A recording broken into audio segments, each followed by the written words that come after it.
Chapter 1, Calm. Tame the anxiety beast. With a bit of effort, we can manage our spontaneous speaking anxiety so that it doesn't manage us. Peeling onions almost always makes me cry, but there was a time long ago when an onion caused a very different emotional response, sheer panic. I was interviewing for a job as employee number 99 at an up-and-coming software company. I made it through several rounds, and the last step was to sit for an interview with the CEO, who prided himself on personally meeting everyone before they were hired. When I arrived at the appointed time, I found the big boss already waiting for me. That threw me a little. In my experience, senior executives were so busy that they usually arrived late. But I was about to field another, more substantive curveball. Just a minute or two into our conversation, the CEO posed a question I never could have anticipated. It turned out he was famous for asking open-ended questions to test how people would respond under pressure. "If you were an onion," he said, "and I peeled back the first 3 layers, what would I find?" Okay. I was expecting to talk about topics such as my educational credentials, my past experience, my goals, and the reasons I believed I was a good fit for the company. Why was he asking me about onions?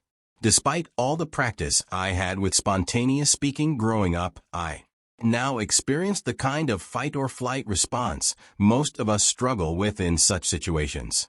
My shoulders tensed. My throat went dry. My brain was overloaded.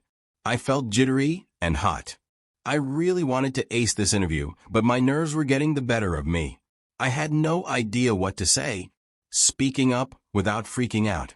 To improve at spontaneous communication, or frankly any kind of communication, we must first learn to manage the intense anxiety that can arise. As I've suggested, an attack of nerves can overpower us, consuming our attention, energy, and ability to execute. We can even become caught in what we might call an anxiety spiral.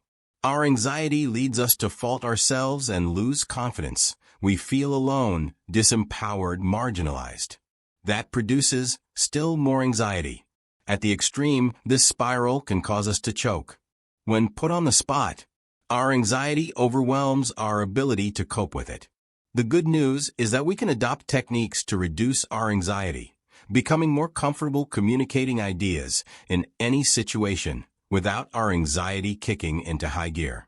We can also become more compelling to others. The goal isn't to eradicate anxiety, but rather to prevent it from hampering us. Some situations will always freak us out, and that's actually okay. A bit of anxiety is a good thing. Too much stress impedes us from completing tasks successfully, but experiments have suggested that a certain amount of it helps to motivate us. When we feel moderately stressed or fearful, our bodies become energized and primed for action. Our minds become more alert and focused, and we become more attuned to others around us. Research with rats suggests that acute stress can improve memory by causing new nerve cells to form in the brain. In my experience, the best way to tame the speaking anxiety beast is to take a 2-pronged approach. First, tackle the symptoms of anxiety that pop up in the moment. Second, address anxiety's underlying sources. In this chapter, we'll focus primarily on symptoms, while later in the book we'll discuss some of anxiety's sources. When it comes to symptoms, some simple techniques can help. Mobilizing these techniques in the moment and in advance of anticipated spontaneous speaking situations, we can feel far more comfortable and confident, and we can respond more effectively. The next time we're in a job interview or some other spontaneous speaking situation, and we're surprised with a proverbial peeling back the onion question, we'll be in a far better position to handle it. Know your ABCs. I've noted in passing many of the symptoms people often feel when anxious. It turns out we can group these into a few simple categories, what we can call the ABCs of speaking anxiety. When others put us on the spot, we experience affective symptoms, those relating to our mood or how we feel. People under the spotlight often feel stressed, pressured, or lacking in agency. They feel vulnerable, overwhelmed, and frightened. We also experience symptoms that are behavioral or physiological in nature. We sweat, tremble, stutter. Our heart races. Our voice shakes. Our breathing becomes shallow. Our speech becomes faster, more jittery. Our faces become flushed. Our mouths go dry. A third and final category of symptoms are cognitive. We become flustered, blanking out or forgetting what we want or need to say. We fixate on our awareness of others watching us and can't focus on our audiences and their needs. We experience negative thoughts or self-talk, a little voice in our heads that tells us we're not prepared, we're likely to fail, others are better than us, and so on. Mindfulness matters. Let's explore how we might tackle these symptoms, starting with the effective ones. A powerful way to address unhelpful or negative feelings that arise in the moment is to practice mindfulness. Notice and acknowledge the unpleasant feelings. Don't ignore or deny them. And don't berate yourself for experiencing them. As you're experiencing these feelings, affirm their inability to define you as a person. As Stanford professor S. Christian Wheeler relates, there's me, and then there's this anxious feeling that is going on in my body. That amount of psychological distance allows you to observe it without becoming attached to it. Try it. The next time you feel a negative emotion like anxiety, remind yourself that you and the emotion are not the same thing. Imagine you or someone else observing you experiencing the emotion. Greet your feelings head-on, reminding yourself that it's normal and natural to feel anxious, and that most people in your situation would, too. Right now, I'm nervous. You might tell yourself, I'm nervous because this is high stakes for me. My reputation is on the line. This reaction makes sense and is normal. Permitting yourself to notice and identify how your mind and body are behaving can help you to regain a sense of agency or control when you would otherwise feel lost and distracted. By affirming that your negative feelings are normal and natural, you prevent the emotion from sweeping you away.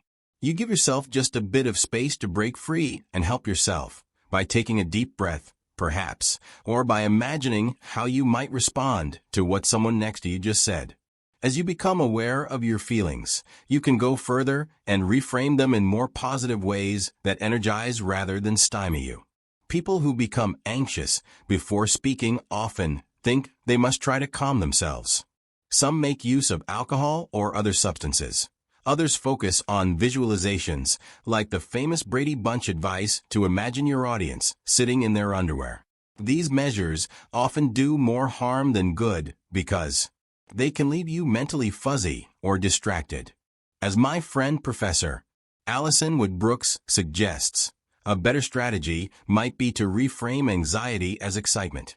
In a series of experiments, she showed that people who told themselves that they were excited by stating "I am excited" out loud before public speaking improved how they did. They also came to feel more excited and to see their speaking as an opportunity rather than a threat. More on this later. It turns out that anxiety affects your body in much the same way as excitement does. Both put us in a state of very high alertness. Like mindfulness, reframing anxiety as something you are excited about affords us a sense of agency. We can't control our basic physiological response to the perceived threat posed by speaking, but we can control how we understand and label it. Feeling that sense of control shifts our experience of speaking and helps us to do better at it. Slow down, cool down, and dampen up to address behavioral symptoms. One tried and true method is to focus on your breathing. Take some deep, long belly breaths, the kind you would do if you were practicing yoga or Tai Chi. Really fill your lower abdomen. You'll find breathing in this way allows you to feel calmer and slows your heart rate as well as the pace of your speech. As you breathe, focus on the relative length of inhalations and exhalations. I was privileged to have the neuroscientist Andrew Huberman appear on my Think Fast, Talk Smart, the podcast. As he observed, the magic of deep breathing when it comes to alleviating anxiety is in the exhalation. When you exhale, you are reducing carbon dioxide in your lungs, which in turn calms your nervous system. A good rule of thumb, or should I say, rule of lung, is to make exhalations twice as long as inhalations. Count to 3 as you inhale, and exhale over a count of 6. Studies show that deep breathing of this sort starts to calm your nervous system in a matter of seconds. Run through this pattern of breathing just 2 or 3 times, and your heart rate will begin to slow. You'll find that the rate at which you speak will slow as well. Speaking is all about breath and breath control. The faster you breathe, the faster you speak. Slow your breathing, and your speech also will naturally slow.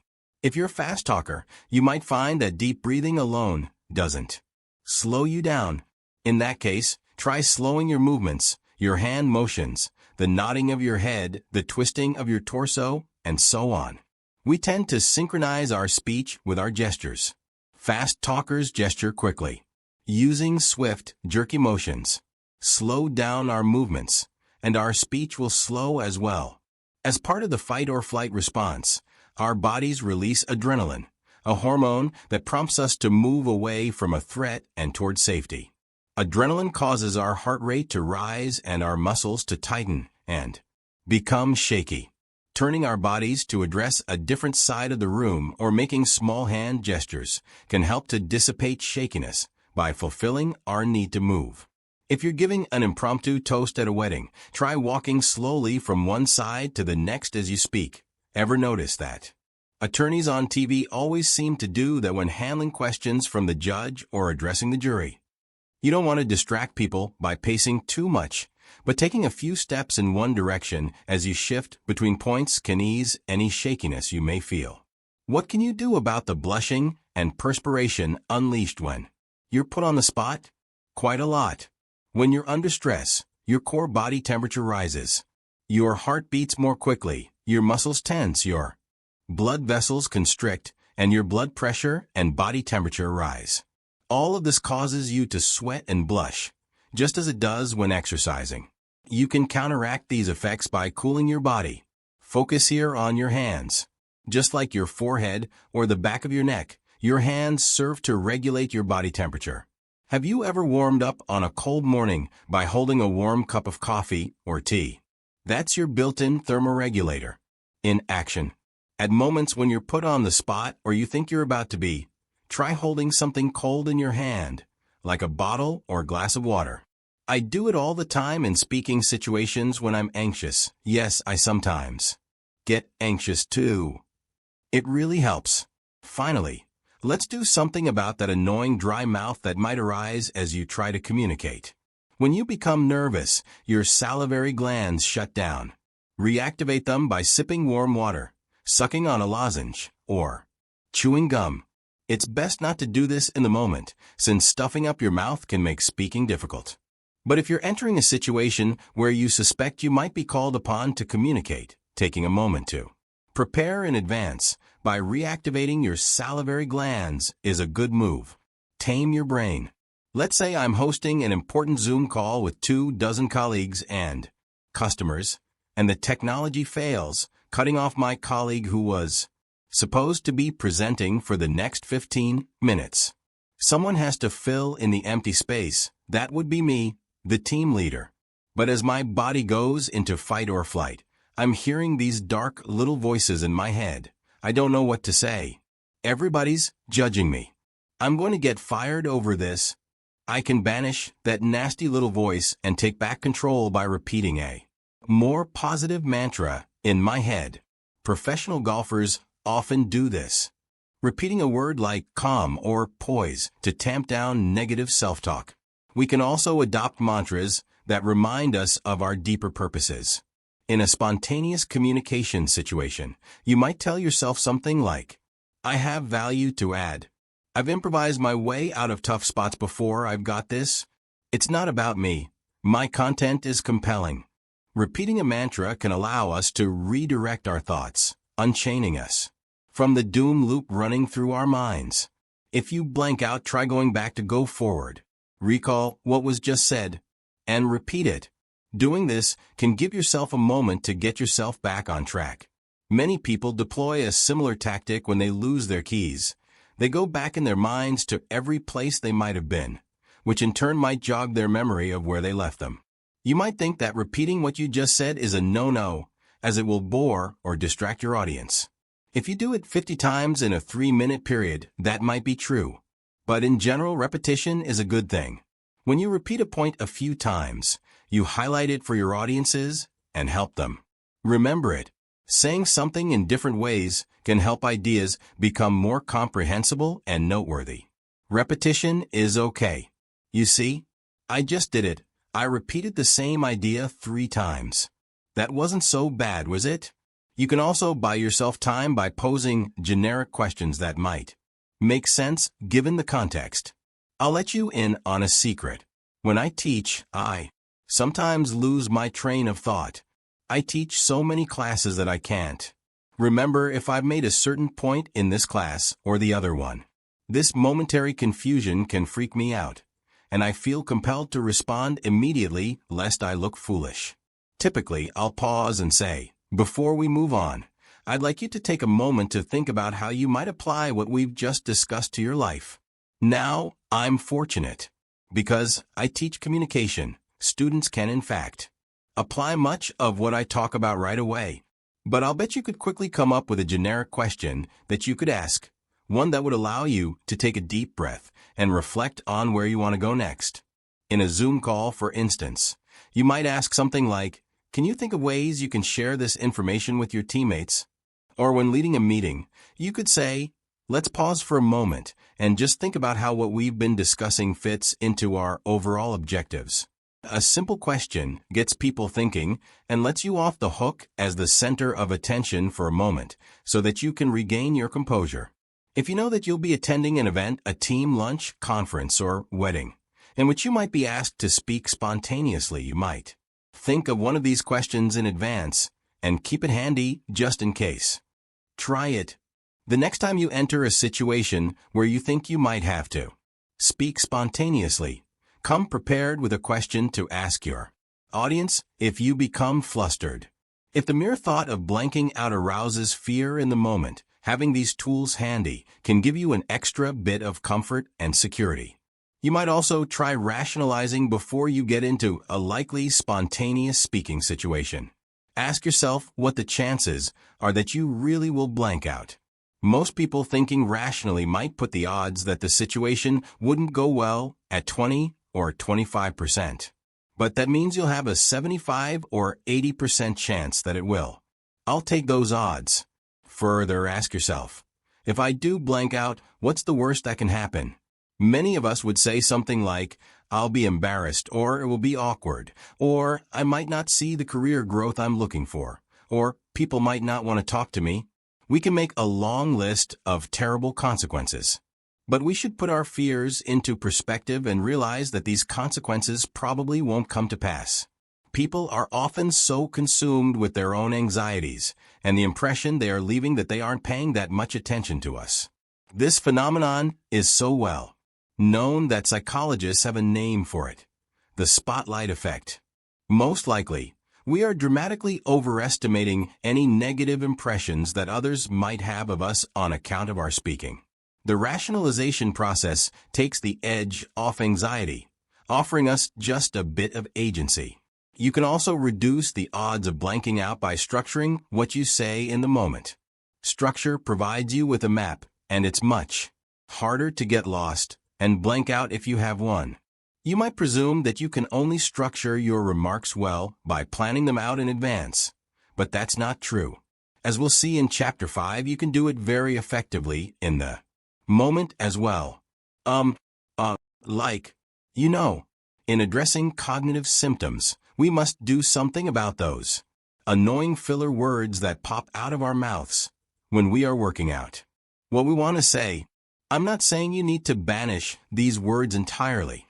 Some use of filler words is natural and normal, so much so that scriptwriters actually write them into dialogues in movies, television, and plays. The issue is that excessive use of filler words, common culprits such as and like, can become distracting, acting as a kind of verbal graffiti. Fortunately, There is a technique you can deploy that can stop these types of words from ever appearing. Once again, it has to do with breathing. Take a deep breath in. As you exhale, I'd like you to say, can you do that? Great. Now I'd like you to say, while inhaling. You can't do it, can you? It's nearly impossible to say anything while inhaling. Speaking is an exit-only event. You must push air out to do it. And this fact holds the key to ridding us of those filler words that occur between sentences and phrases. The trick is this. When you speak, work to articulate your sentences and phrases so that you're completely out of breath at the end of the sentence or phrase. Try it a few times. It's not hard, and you don't have to use long sentences or phrases to do it. Just time your exhalation to coincide with the completion of a sentence or phrase. I envision a gymnast sticking their landing. If you sync your speaking with your breathing in this way, you'll have to inhale upon finishing a sentence or phrase. That will make it more difficult for you to utter a filler word. This technique also helps by building a short pause into your speech. As communicators, we often presume that we must fill all of the airtime, and that any empty space is awkward. Not true. Sprinkling in pauses allows your audience to catch up and reflect on what you just said. Try it. To practice syncing sentences and phrases with your breath, I recommend talking through a series of sentences. At the end of each one, you want to land by coming down in tone and being out of breath. Think of the steps required to perform a common everyday action. If you talk through an activity, you know well you don't have to think about what you're saying as much, and you can focus on the ending of the sentences. I like to talk through the process of making a peanut butter and jelly sandwich. First, you take out 2 pieces of bread. Then, you spread peanut butter on one slice, but not too much. Then, you spread jelly on the other slice, but not too much. Then you put the slices together. The jelly side of one piece should face the peanut butter side of the other. Slice the sandwich in half. And enjoy. When you reach each of the underlined words, look to land your phrase and ensure that you are out of breath.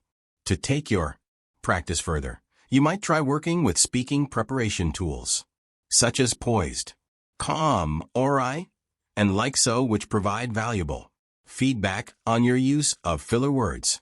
Try it. Create a spontaneous speaking toolkit outfitted with all you need to manage your anxiety in the moment.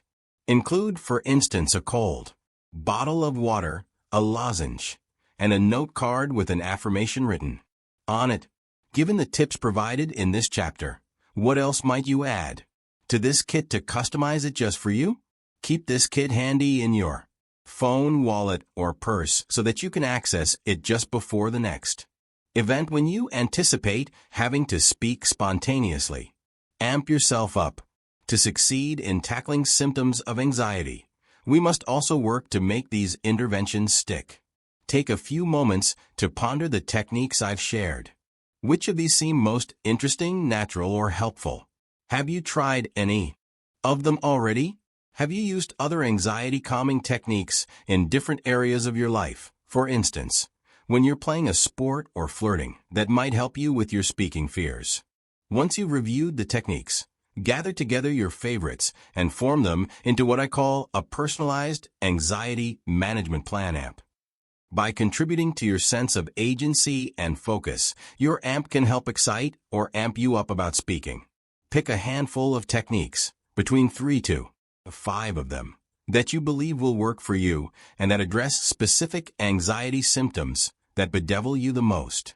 You may also want to incorporate techniques for addressing the underlying sources of speaking anxiety.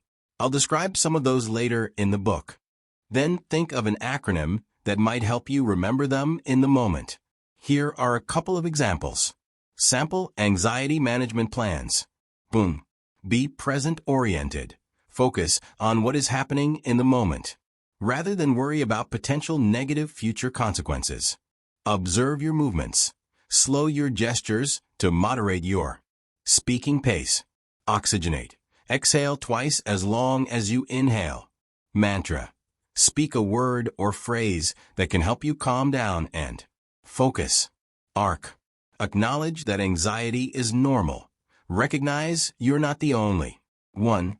Rationalize. Remind yourself that even if you totally flop, it's not the end of the world. Cool yourself down. Hold something cold in your hand to keep your body temperature low.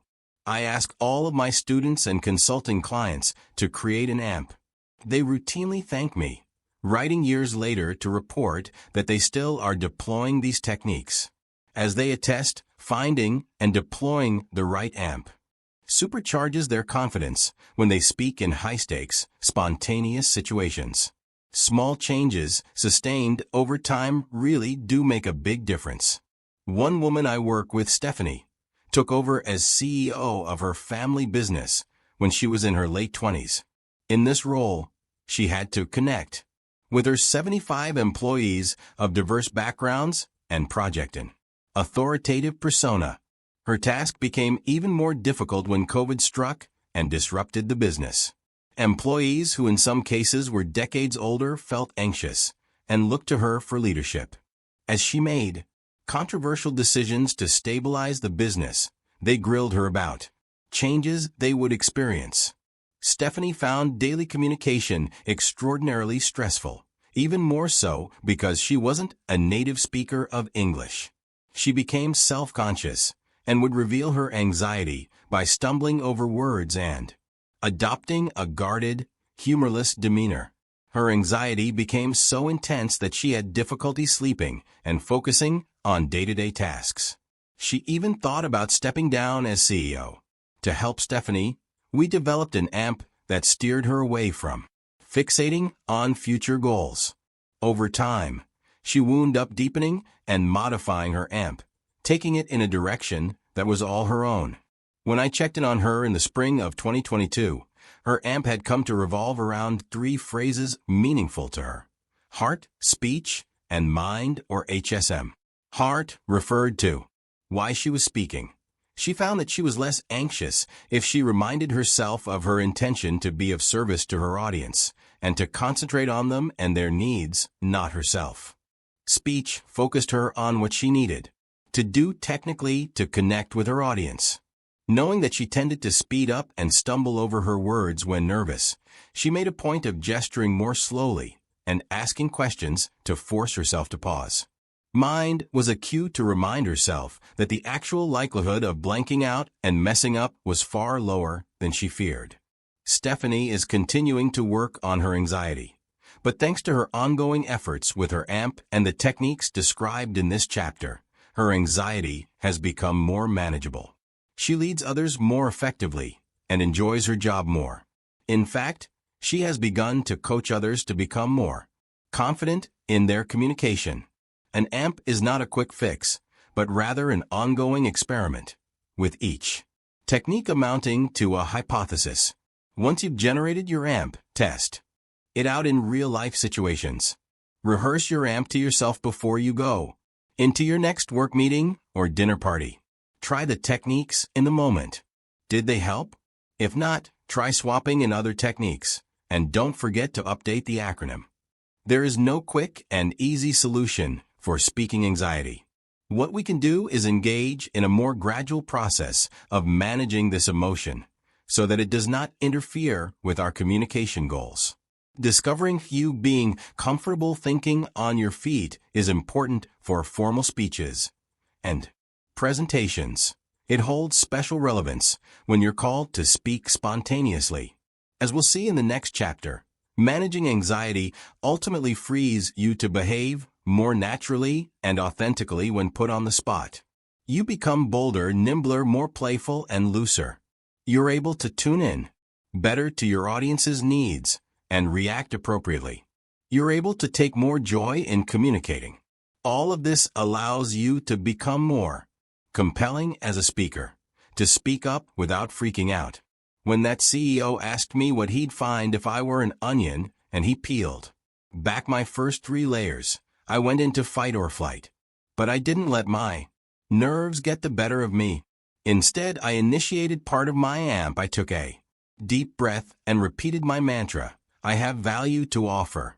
Almost immediately, I was able to recover and free myself up to improvise. I wound up focusing on the onion itself and drawing inspiration for the rest of my answer from there. Onions make me cry, I said. Whenever I cut them, I tear up. I don't know, maybe it's just me, I cry easily. In fact, I often look to surround myself with people who are willing to cry and show how they feel. I went on to talk about how in my previous job I hired people who were passionate and willing to share their emotions. This openness and energy made my team cohesive and supportive. While we sometimes disagreed with one another, we each knew where we stood and respected our colleagues and their perspectives. Conveying this example to the CEO led to a deeper discussion about empathy, trust, and psychological safety, their importance in my life, and my desire to bring them to the role for which I was interviewing. Committing to focusing on the onion and seeing where it led me was an important decision I took in the moment, and one that I might not have had the courage and clarity to make had I been consumed with anxiety. As I answered, I noticed that the CEO was smiling. He hadn't expected an answer like this. Most candidates had probably said something like, if you peeled back the onion, you'd learn that I'm diligent, or you'd learn that I'm honest. In my case, he got a creative, unusual, and poignant answer that conveyed something unique about me. I wound up getting the job and having an amazing time at the company. I had no inkling of it then, but that job would alter the trajectory of my career. While I'm sure many factors contributed to the company's decision to hire me, it didn't hurt that I had been able to react well after the CEO had put me on the spot. You can let your personality shine in these kinds of situations. 2. Managing your anxiety so that it doesn't manage you is the essential first step. Drill it. 1. Take the amp you created and deploy it in your next spontaneous speaking situation. Reflect on how it went, what worked, and what didn't. What's one thing you would change to make it better for the next time? 2. The next time you experience a strong positive or negative emotion, take a moment to acknowledge and accept it. How does it feel? Reflect on why the emotion might be coming up for you. Does it make sense given the circumstances you are in? If someone else were to share that they were experiencing this emotion, could you help them understand why it was appropriate and reasonable? 3. Challenge yourself to perform 5 minutes of deep breathing each day for a week. During this time, go to a quiet place and focus on your breath. Make sure that your exhalations are twice as long as your inhalations. Notice how you feel at the end of each session.